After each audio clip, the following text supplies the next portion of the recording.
Grabe po itong nangyari sa Amerika. Mainit yata at grabe rin ang isang pampolitika ron.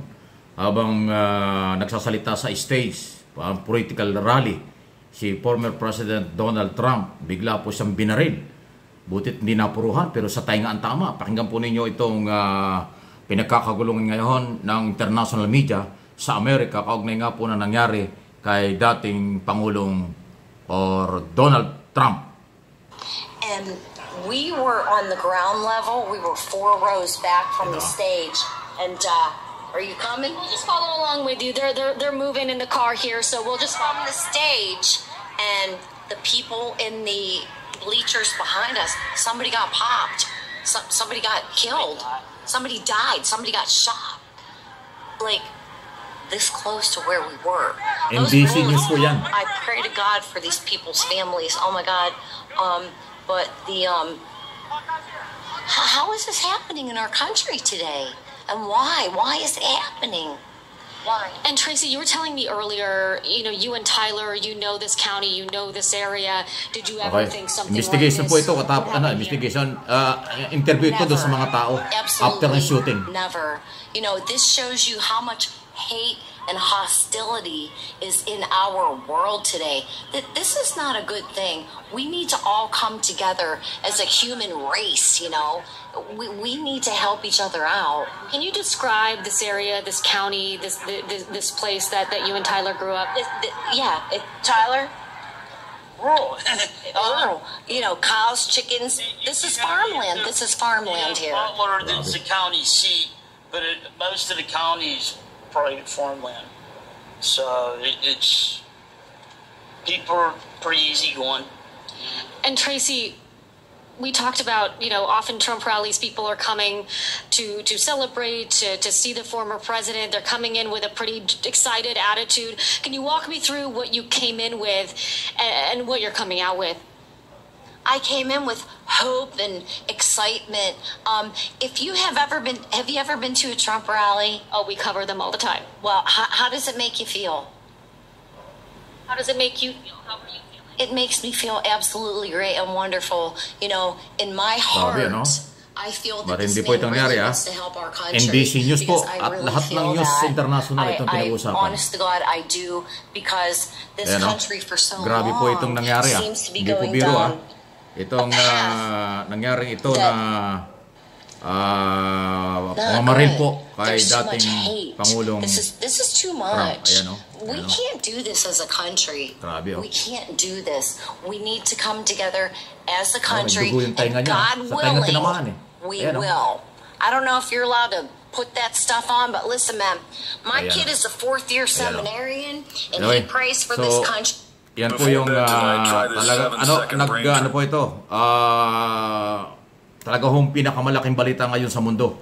Inuulit ko, habang nagsasalita po sa stage si Donald Trump, former president, dahil mainit na po ang politika dyan by November, kung hindi ang kakamali ang eleksyon, biglang may bumaril sa kanya. At ang latest report ay nabaril na rin or namatay na rin yung bumaril sa kanya. Parang ganun.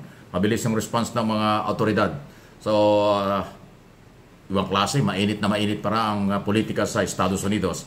Si President Joe Biden ay mabilis ding humarap sa publiko at nagsalita rin po, siyempre pagkundina at hindi daw niya papayagan itong nangyaring ito. Sandali ha, gusto kong iparinig naman sa inyo ang statement po ng Pangulo ng Estados Unidos kaugnay nga po sa pagkakabaril kay Donald Trump. Pero ulitin ko lang po, hindi naman napuruhan sa kanang tainga. Tinamaan si Trump at ngayon po ay nasa hospital na. Pakinggan natin ang Pangulo ng Amerika, si President Joe Biden.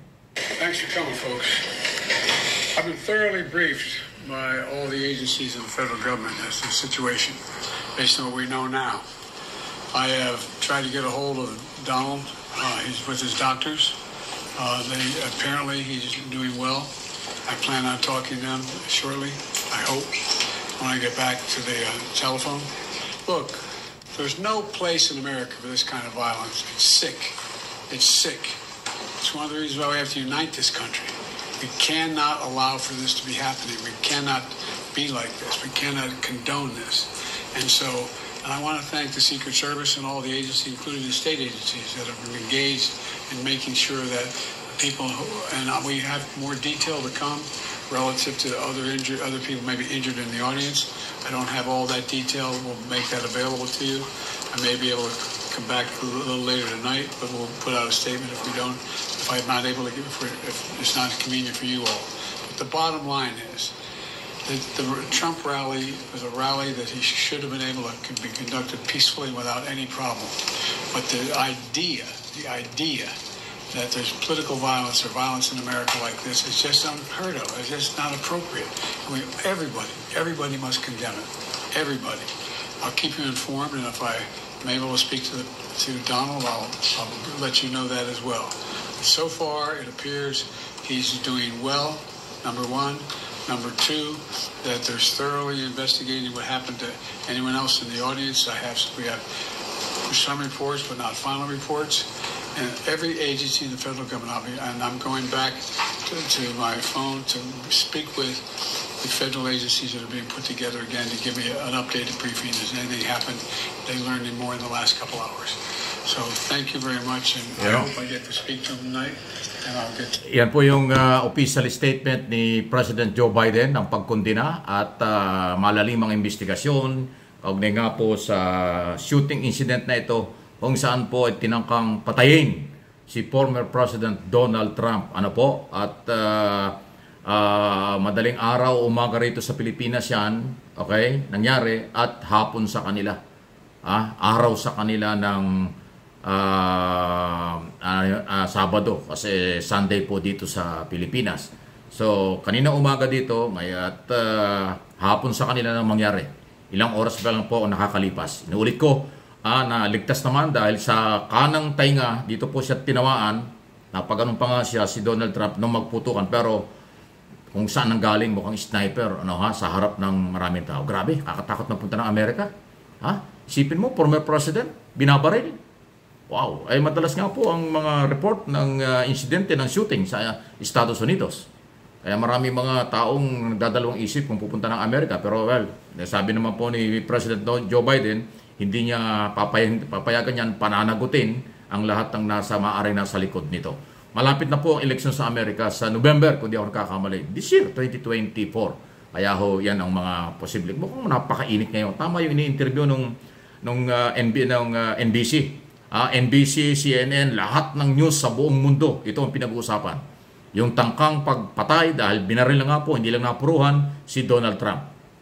Na kamakailan lang po ito ay convicted dun sa convicted po sa ibang kaso, pero tatakbo sa eleksyon ngayong taong ito, kaya naman po ganyan. Ayun, nangyari po ang hindi inaasahan. First time yata ito na mangyari sa Amerika na ang ganyang political rally or manalapit ng eleksyon ay tinangkang, although marami mga threats sa mga personalidad sa buong mundo, pero ito, binaril talaga eh. Buti hindi napuruhan.